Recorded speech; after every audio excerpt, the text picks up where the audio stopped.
नमस्कार, मैं कैलाश।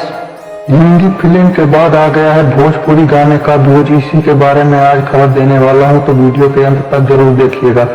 पहला खबर है भोजपुरी के पावर स्टार पवन सिंह की तरफ से पवन सिंह की एक और नई गाने का पोस्टर आप सभी के बीच आ गया है और पोस्टर के माध्यम से आप सभी के गाने का नाम, रिलीज डेट, टाइम सब कुछ बता दिया जाएगा और गाने भक्ति गाना होने वाला है।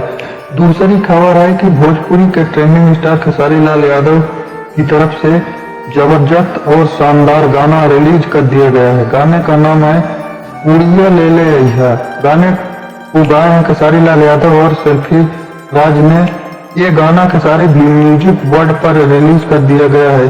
व्यूज की बात करते हैं तो 6 घंटे में 5 लाख करीब पहुंच गया है।